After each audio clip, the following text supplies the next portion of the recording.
What's up, YouTube? PokePrimer here, primed and ready to deliver you our Week 8 Team Builder here in the NPBF. Now, you might be wondering, hey, what happened to Week 7, right?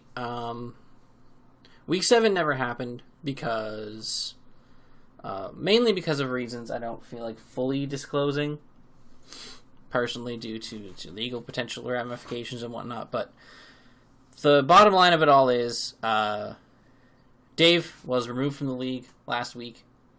He was removed due to a very long list of reasons.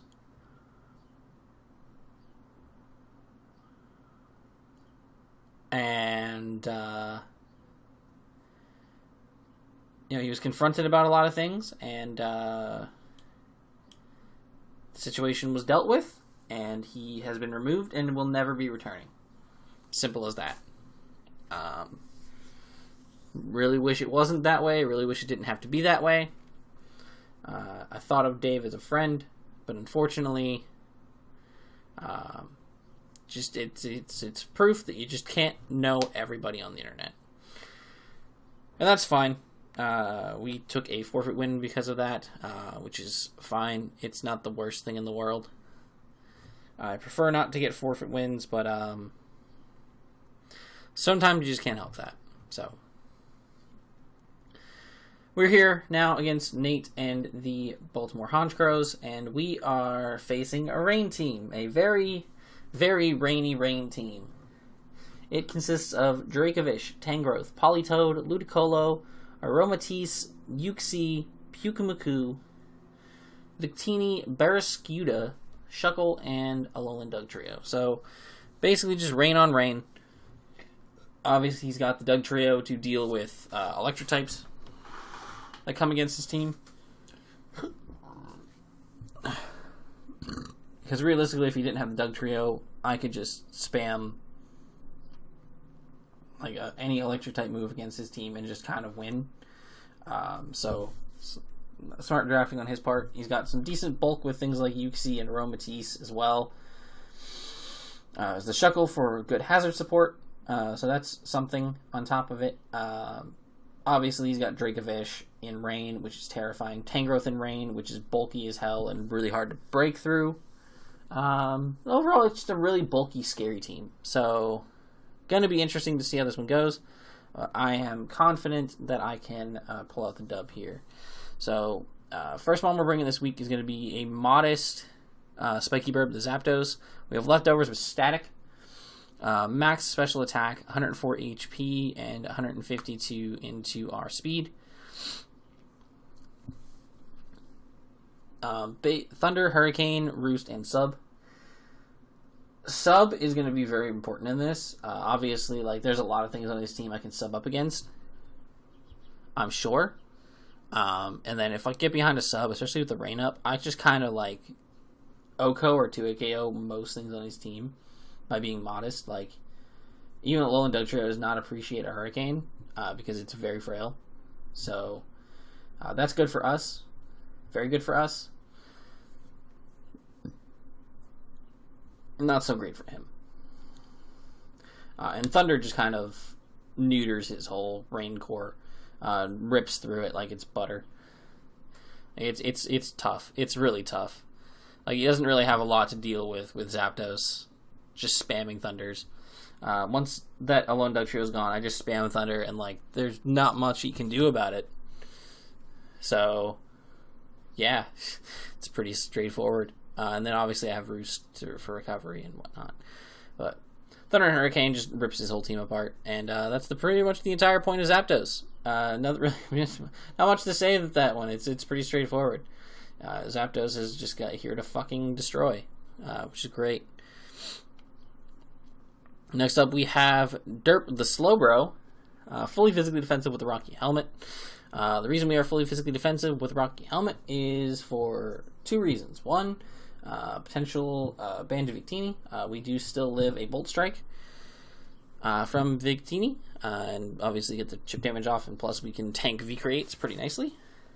But also because he is a rain team, so he has Barrascuda that can mess me up. He's got the Dracovish, which can mess me up, which we actually live 2 banded Vicious Wrens. So, like, if he's a banded Dracovish, we live 2 Vicious Wrens. And we can also slack off all that damage as well. So we can slack off in his face without really caring, which is very nice. And then, the only way that, like, banded 2 KOs us is if he catches us with Crunch on the switch-in, which then he'd be locked into Crunch, and I have switch-ins for Crunch. So, it basically, like, Slowbro is designed to make sure that Dracovish doesn't do anything. Dracovish does not prosper in this game. Barraskewda also, to an extent. Barraskewda can't touch this thing either, at all. Again, it has to be going for Crunch, and it doesn't have as strong of a Crunch as Dracovish does because it doesn't have Strong Jaw. So, it's pretty straightforward that this thing just kind of walls a lot of his team.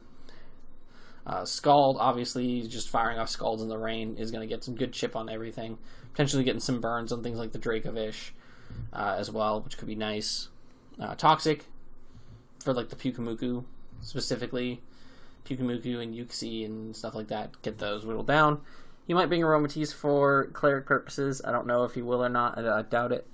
Slack off for recovery and then teleport because, frankly, like, if I come in on Dracovish, he goes for Vicious Wren and he sees how little it does, especially if he's a choice scarf set. I can just teleport there, and I just, not only do I completely heal my health, but I get the momentum on him, because he would definitely be hard switching there. There's no reason he stays in and keeps Vicious Rending like that. That'd make no sense. But even if he did, like, I still get momentum on that because he gets more Rocky Helmet chip, and I get to go out into something else. And I also know that he's scarfed at that point, so I'm not super worried about it. So I can react appropriately.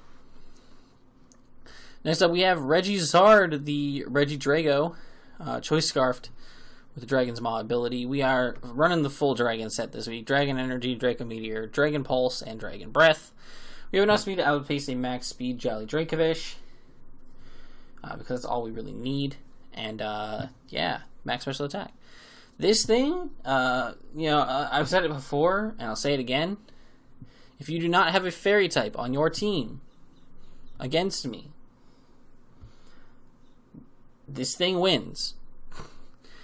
Because you don't have a switch-in for this Mon. And this is even more apparent against Nate, because he literally does not have a switch-in to this Mon.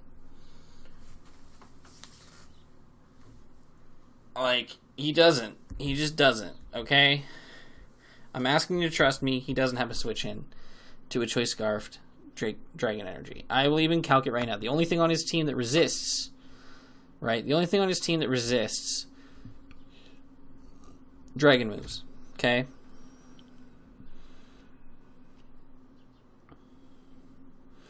Only thing on his team that resists it is the Dugtrio. Right? Only thing that resists it is the Alolan Dugtrio. Cool, right? Alolan Dugtrio takes 55 to 65%. That's his only dragon resist on the team.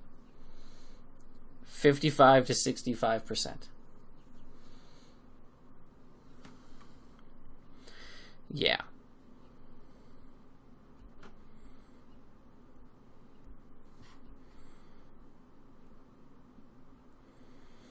And that's not even maximum power. For some reason, my calc had my Regidrago at 58%. Let's put him up to 100% and see what happens. Oh, 96 to 113%. That's how much that does. That's how much it does. Do you get it yet? 68 to 81 to physically defensive Uxie.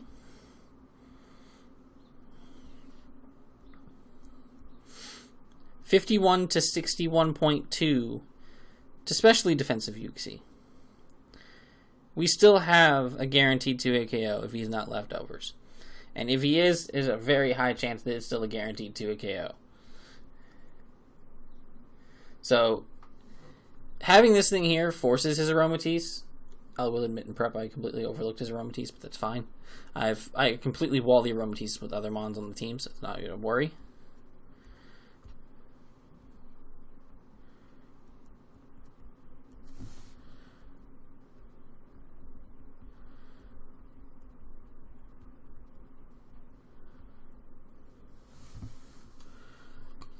But basically, Dragon Energy just nukes everything. I've run as many calcs as I can against this team. Everything that even remotely can be bulky just still gets 2 KO. Pyukumuku, right? Pyukumuku, like bulky crazy Pyukumuku. 58.5 to 69.1%. Like, you can't make this shit up. This mon's ridiculous. This mon is nuts. How much does it do to Shuckle? How much does it do to Shuckle, right? Our boy Shuckle, especially defensive Shuckle, is the only thing on that team. The only thing on that entire team that has a chance to live 2. Fully especially defensive Shuckle takes like 48 to 53. I love this mon. Not only is it one of the easiest mons in history to prep, like ever,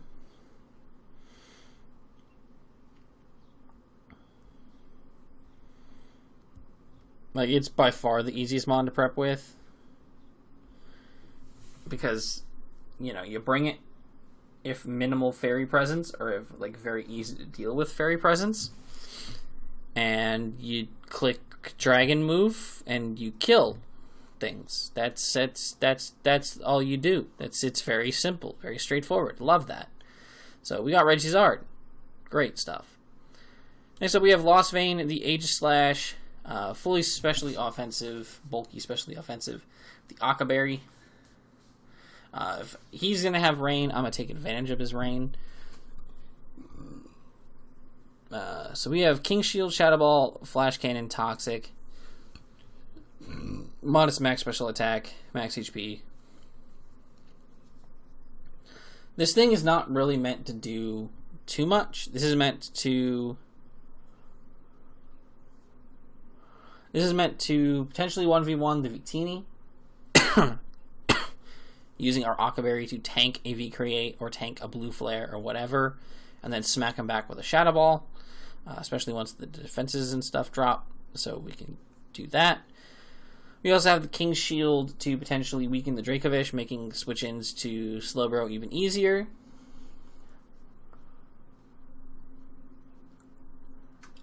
Which is nice. His team doesn't have a Shadow Ball switch-in, which is nice. Gets guaranteed damage off on every member of this team. Flash Cannon also does a good amount of damage to a lot of things, like the Shuckle and the Aromatisse. So this thing is what I have that walls the Aromatisse, pretty much. Aromatisse can't really touch this thing. So we can come in on it, Toxic King Shield, do a whole bunch of naughty nonsense with it, and Flash Cannon it down and really mess it up. So that's pretty cool for us, which is nice. Yeah, it's I'm just happy that we actually get to use Aegislash this week. Looking forward to it. Next up, we have Imposter, the Lurantis, and if this looks familiar, it is, because I literally copy-pasted the set that I used against James in week 6. Literally copy-pasted it over. Instead, I swapped Synthesis for Defog, because Shuckle exists, of course, and the potential for webs exists, and I want to be able to get rid of those. What's good about this is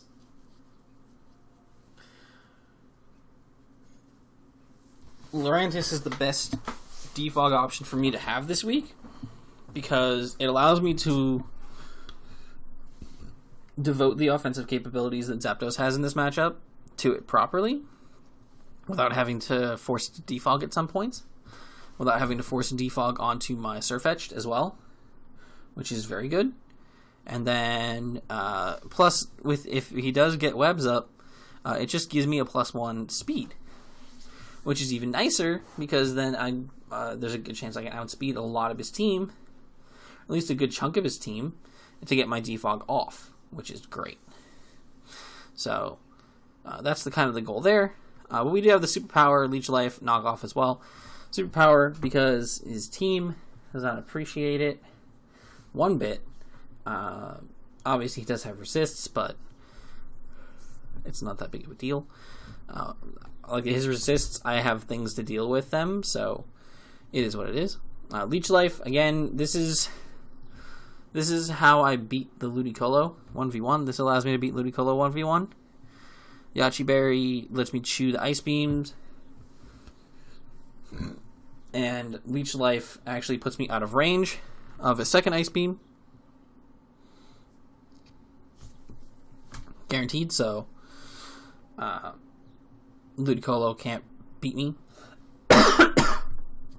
without critting or freezing me. I'm getting it out of the way now, because if I don't, it's going to happen in the battle. So, yeah. And then knockoff just to get rid of items and stuff. I just think it can be very important. So yeah, we're going to do that. And last but not least, we've got Surfetched. Big Leak Energy, the Surfetched, making its debut here in NPBF. He does not have a ghost type, so I did not feel like running Scrappy. There's no point in running Scrappy. He also doesn't have any Intimidators, so there's still no point to run Scrappy. So, yeah, we're running Steadfast. There's a chance of a flinch, potentially. I feel like Iron heads us with, like, the Doug Trio or something like that. The chance of a flinch exists, so I will absolutely take them up on a potential +1 speed. It's a situation I don't particularly see happening, but one that I will be prepared for regardless. But we have the First Impression, Close Combat, Knockoff, and Poison Jab. We're Adamant, Max Attack, 12 Defense, and 244 in Speed. The 244 in Speed allows us to outpace basically all the non-speed invested versions of things. Allows us to outpace Yuxi and anything slower than Yuxi with no speed investment. So we can outspeed Yuxi, smack it with a banded knockoff, and really, really mess that thing up. Or hit it with a banded First Impression at any point in time. Poison Jab is for the Aromatisse. Nothing on his team really appreciates the Poison Jab either, so if Aromatisse somehow gets a KO, or if I get some form of momentum against the Aromatisse, like if I teleport on its switch-in, I can go into Surfetched and smack it with a banded Poison Jab and destroy its life, which is nice. But Close Combat is really hard for them to switch into. The literal 2 switch-ins, I OHKO both, or the literal 3 switch-ins, I OHKO all 3. Or I come close to OHKOing all 3 with other moves on my roster, so it's a slight prediction game on my part. But also we have the First Impression. First Impression, Banded First Impression, OHKO's Barraskewda. It OHKO's Ludicolo. It does 70% to Drakefish. It's ridiculous. It nukes through Tangrowth. I love Surfetched. Surfetched is such a good mon. It's such a fun mon to use. So it's going to be fun in this matchup. I definitely think it's going to do incredibly well for us against Nate. But yeah, it's pretty straightforward. Nothing too crazy about that one. But I'm feeling pretty confident about this one. Plus, Nate's been on kind of a little bit of a losing streak. Granted, so have I. So hopefully one of us will be able to break our losing streak this week, and it's not him. Yeah, hopefully it's just not him. But thank you guys for watching. If you guys enjoyed, make sure to leave a like down below and subscribe if you have not already. Until next time, guys, I'm PokePrimer. I'm signing off. Peace.